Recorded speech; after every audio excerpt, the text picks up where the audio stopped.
In this video, we're going to discuss the domain and range of radical functions. The domain, you might remember, are all x values that a function will ever take on.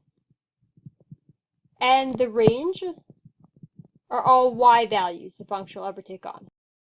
So let's look at a very basic radical function. Y is equal to the square root of x, and let's see what the domain and range of this graph of this function will be.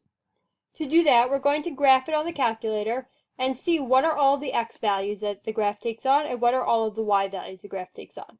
So we're going to graph on the calculator square root of x and zoom 6 for zoom standard. This is the graph, and notice the minimum x value is 0. The graph passes through the origin.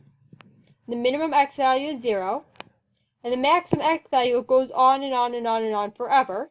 So there is no maximum x value, and the domain is all numbers, all x values that are greater than or equal to 0. And how about the range? The range is the same thing. The minimum y value is going to be 0, but then the graph keeps on going. As it goes out, it goes up and up and up and up and up and up. It keeps on going out, keeps on going up. So the range is all y values that are greater than or equal to 0. Now obviously if we change our function, if we have y is equal to the square root of x plus 4, we will have a different domain and different range. Let's look at that. Square root of x plus 4 and zoom 6 for zoom standard.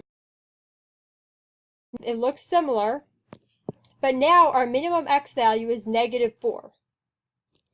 And then of course it keeps on going on and on and on in the horizontal direction. So the domain is all x values that are greater than or equal to negative 4.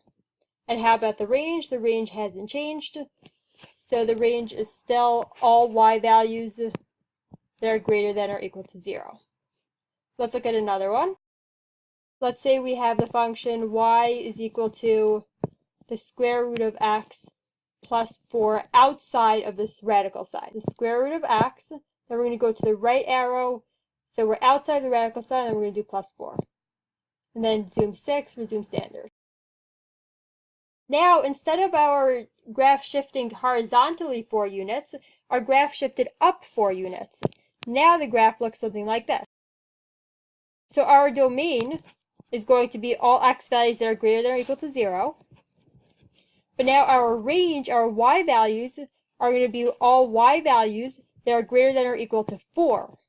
Because we are never going to have, the graph keeps on going up, up, up, up, up. We're never going to have any y values in this whole area.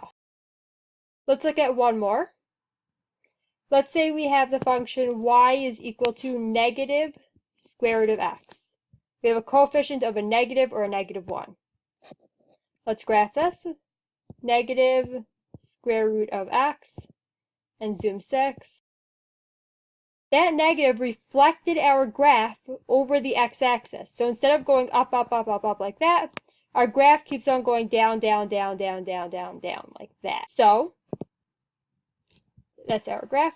What's the domain? The domain is still all x values that are greater than or equal to 0. But our range is now all y values that are less than or equal to 0. Because we are never going to have any y values up here. We're only going to have our y values keep on going down, down, down, down, down.